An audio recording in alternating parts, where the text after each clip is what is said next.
स्वागत है आपका हमारे YouTube चैनल आरजेएस गुरुकुल में। और मैं यतेंद्र तिवारी एक बार फिर से रूबरू होने जा रहा हूं एक नए कंटेंट के साथ, एक नए टॉपिक के साथ। आज का जो टॉपिक है काफ़ी महत्वपूर्ण होने वाला है। आज हम चर्चा करेंगे ब्लड के बारे में, रक्त के बारे में। यहाँ से एक या दो क्वेश्चन आपका हर एग्जाम में आपको देखने को मिल जाता है, चाहे किसी का भी एग्जाम हो। ये काफ़ी महत्वपूर्ण टॉपिक है आपका। ब्लड के बारे में बात करेंगे। क्वेश्चन आपका ऐसे बन सकता है कि ब्लड में क्या क्या पाया जाता है, ब्लड होता किससे बनता है, किसकी वजह से ब्लड का रंग लाल होता है, क्या क्या इसमें होता है, आरबीसी क्या होती हैं, डब्ल्यूबीसी क्या होती हैं और प्लेटलेट क्या होती हैं। आरबीसी की कमी से कौन सा रोग होता है, इनका लाइफ टाइम जीवन काल कितना होता है, सब चर्चा करेंगे हम इसी वीडियो में। तो मैं बात करता हूं ब्लड के बारे में। तो ब्लड को हम कहते हैं संयोजी ऊतक। क्यों कहते हैं? क्योंकि ब्लड क्या करता है, ऊतकों को कनेक्ट करता है। ब्लड के अध्ययन को हम बोलते हैं हेमेटोलॉजी। अब ब्लड का जो पीएच मान होता है वो आपका होता है 7.4। बात करूं यदि मैं पीएच मान की, तो पीएच जो पैमाना था आपका वो बनाया था सोरेनसन ने 1909 में। इसमें क्या होता है कि यदि किसी विलेन का पीएच मान 7 से कम हो तो वो विलेन होता है आपका अम्लीय, 7 से ज्यादा हो तो विलेन होता है आपका क्षारीय, और किसी विलेन का पीएच मान 7 हो तो वो विलेन होता है आपका उदासीन। क्वेश्चन आपका कई बार पूछा गया है कि बताइए किसी विलेन का पीएच मान 2 है और एक का पीएच मान 1.2 है, इनमें से कौन सा विलेन ज्यादा अम्लीय है। तो ध्यान रखना है दोस्तों आपको, जिस विलेन का पीएच मान जितना कम होता है वो विलेन उतना ही ज्यादा अम्लीय होता है। मैं बात करूं ब्लड के बारे में, तो ब्लड जो होता है वो हमारी बॉडी का जितना वेट होता है उसका 7% होता है। हमारी बॉडी में ब्लड हमारी बॉडी के वेट का 7% होता है, या लगभग बोल सकते हैं 5 से 6 लीटर ब्लड पाया जाता है हमारी बॉडी में। रक्त में आपकी दो चीजें होती हैं, एक होता है आपका प्लाज्मा और एक होता है आपका कॉर्पस्कल्स, इन्हें बोलते हैं हम कणिकाएं या कोशिकाएं। मैं बात करता हूं प्लाज्मा की। तो प्लाज्मा जो होता है वो रक्त में 55% पाया जाता है, 55% प्लाज्मा होता है रक्त में।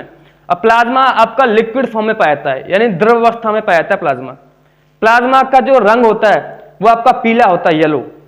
अब पीला क्यों होता है? एक प्रोटीन होता है बिलिरुबिन। बिलिरुबिन प्रोटीन के कारण प्लाज्मा का रंग पीला होता है, जो कि लिवर से निकलता है, यकृत से निकलता है। ठीक है। बिलिरुबिन जो प्रोटीन होता है, कभी कभी क्या होता है यदि इसकी मात्रा ज्यादा हो जाए तो क्या होता है, बॉडी में हेपेटाइटिस, पीलिया हो जाता है, पीलिया हो जाता है। ओके। अब मैं बात करता हूं प्लाज्मा में क्या क्या होता है। तो प्लाज्मा में आपका 90% जल होता है, 7% प्रोटीन होता है और 2.9% आपका खनिज होता है और 0.1% ग्लूकोज होता है। खनिज की बात करूं, खनिज में क्या होता है, कैल्शियम, मैग्नीशियम, ये सारे खनिज होते हैं। और मैंने बात की थी कैल्शियम, और इसकी वजह से क्या होता है, कैल्शियम हमारी बॉडी में जितनी भी हड्डियां हैं उनको मजबूती प्रदान करता है कैल्शियम। रक्त के थक्के जमने में प्लाज्मा में जो प्रोटीन होती हैं, फाइब्रिनोजन, प्रोथ्रोम्बिन, इनका एक महत्वपूर्ण योगदान होता है। ये विटामिन के की सहायता से रक्त का थक्का जमाने में सहायता करते हैं। अच्छा, एक क्वेश्चन बार बार पूछा जाता है कि बताइए हमारी बॉडी में जो रक्त बह रहा है वो शरीर के अंदर क्यों नहीं क्लॉट होता है, या बॉडी के अंदर रक्त क्यों नहीं जमता है। तो ध्यान रखना है कि बॉडी के अंदर एक प्रोटीन होता है आपका हेपेरिन, या कह सकते हैं हेपरिन। इसकी वजह से बॉडी में जो आपका होता है रक्त आपका जमता नहीं है। प्लाज्मा का कार्य क्या होता है, प्लाज्मा बॉडी के जो तापमान होता है उसको नियंत्रण रखता है और रक्त का प्रवाह उसमें भी सहायता करता है। कॉर्पस्कल्स या कणिकाएं की बात करूं तो इसका रंग होता है आपका लाल, और ये आपका होता है रक्त में 45%। ध्यान रखना है, प्लाज्मा आपका होता है 55% और कणिकाएं या कोशिकाएं होता है आपका 45%। प्लाज्मा आपका लिक्विड फॉर्म में पाया जाता है, लेकिन कणिकाएं या कोशिकाएं आपका होता है सॉलिड फॉर्म में पाया जाता है। रंग इनका लाल होता है। और यह भी पूछा जाता है लाल रंग क्यों होता है। तो ध्यान रखना दोस्तों, लाल रंग जो होता है आपका हीमोग्लोबिन के कारण आपका लाल रंग होता है। ठीक है। हीमोग्लोबिन में भी आपका आयरन पाया जाता है, आयरन की वजह से क्या होता है। अच्छा, यहीं से आपका एक क्वेश्चन बनता है कि हीमोग्लोबिन का क्या कार्य होता है। तो हीमोग्लोबिन क्या करता है, बॉडी के अंदर आपका हर कोशिका तक ऑक्सीजन पहुंचाने का कार्य करता है हीमोग्लोबिन। मैं बात करने जा रहा हूं आरबीसी। आरबीसी का हम बोलते हैं रेड ब्लड कॉर्पस्कल्स या लाल रक्त कणिकाएं। ध्यान रखना है, हमको बोलना है कणिकाएं, ना कि कोशिकाएं। क्यों? क्योंकि आरबीसी में केंद्रक नहीं पाया जाता, और जिनमें केंद्रक नहीं पाया जाता हम उन्हें कड़काएं बोलते हैं, ना कि कोशिकाएं बोलते हैं। अच्छा, यहीं पर एक अपवाद होता है, जैसे ऊंट और लामा, ये दो ऐसे एनिमल हैं, इनके ब्लड में आरबीसी में केंद्रक होता है, तो वहां हम उन्हें कोशिकाएं बोल सकते हैं। आरबीसी का दूसरा नाम बोलें तो वो होता है आपका एरिथ्रोसाइट्स। क्या होता है? एरिथ्रोसाइट्स, या साइंटिफिक नेम बोल सकते हैं इसे हम। आरबीसी की जो संख्या होती है ब्लड में, वो 0.001 ml में 4.5 से 5.5 मिलियन तक होती है। मैं बात करूं मेल में तो 5 से लेके 5.5 मिलियन तक आपका मेल में होता है।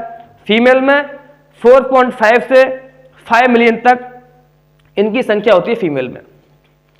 यदि पूछा जाए आपसे कि आरबीसी की कमी से रोग कौन सा होता है, तो ध्यान रखना है आरबीसी की कमी से एनीमिया रोग होता है, यानी खून की कमी या अरक्तता बोलते हैं उसे, अरक्तता। आरबीसी की संख्या बढ़ जाए बॉडी में तो रोग होता है आपका पॉलीसिथेमिया, पॉलीसिथेमिया। और बात करें आरबीसी के जीवन काल की तो वो होता है आपका 20 से 120 दिन। और ये पूछा जाता है कि आरबीसी का आकार कैसा होता है, तो आरबीसी का आकार होता है उभयावतल, उभयावतल। और आरबीसी कभी भी श्वसन में भाग नहीं लेता है। वो क्यों नहीं लेता है? क्योंकि आरबीसी में माइटोकॉन्ड्रिया नहीं होती है। अब यहां बात हो रही है माइटोकॉन्ड्रिया की, तो ध्यान आपको रखना है कि माइटोकॉन्ड्रिया को हम ऊर्जा का पावर हाउस भी कहते हैं, ऊर्जा का शक्ति ग्रह भी कहते हैं। किसको? माइटोकॉन्ड्रिया को। और माइटोकॉन्ड्रिया की खोज की थी अल्टमैन ने। अगर पूछा है आपसे कि आरबीसी की कब्र कैसे कहते हैं, तो आरबीसी की कब्र होती है आपकी प्लीहा, प्लीहा जिसे हम तिल्ली कहते हैं। इसको हम क्या कहते हैं? इसको हम ब्लड बैंक ऑफ बॉडी भी कहते हैं। शरीर का ब्लड बैंक क्या होता है? प्लीहा होता है, जहां आरबीसी नष्ट हो जाता है। आरबीसी का निर्माण होता है आपका लाल अस्थिमज्जा में, लाल अस्थिमज्जा में आरबीसी का निर्माण होता है।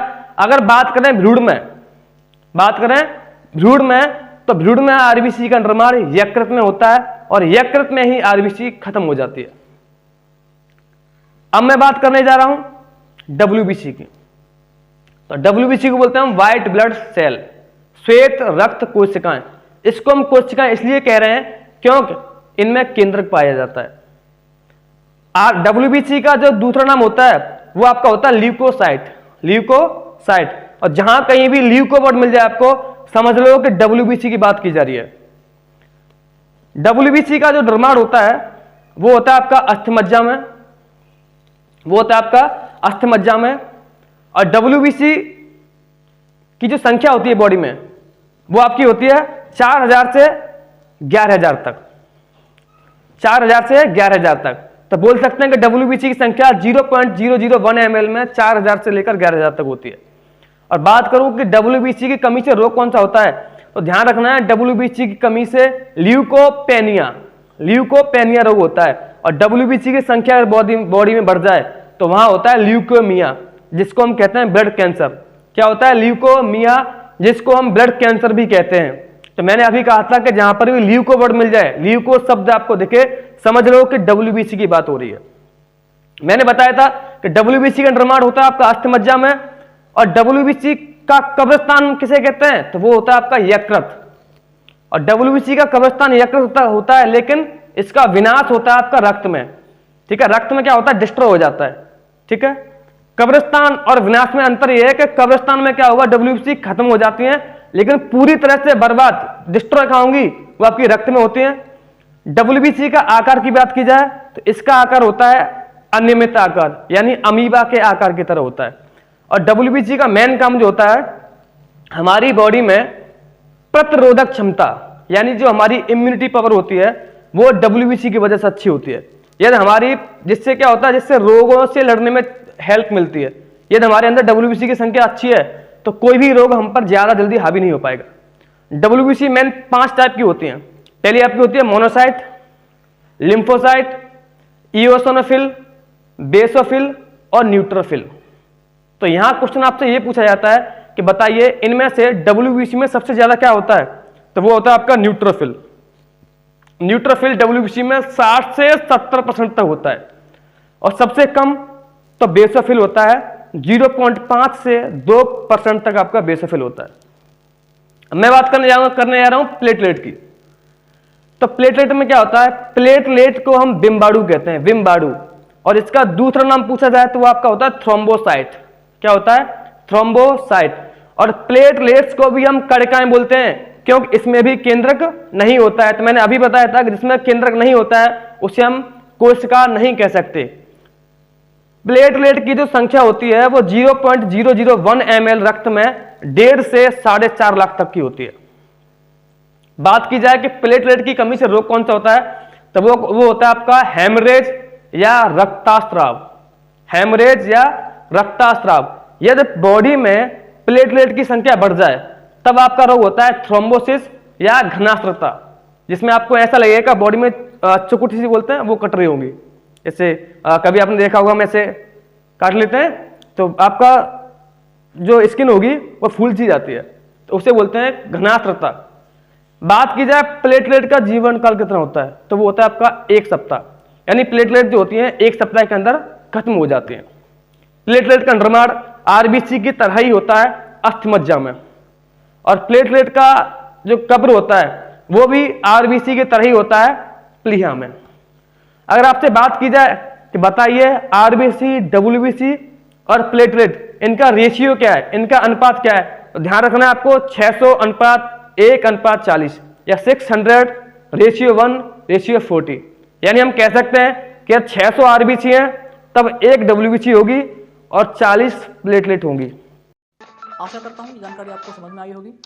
ऐसे ही इंटरेस्टिंग फैक्ट्स वाली वीडियो देखने के लिए आप हमारे चैनल को सब्सक्राइब कीजिए और शेयर कीजिए।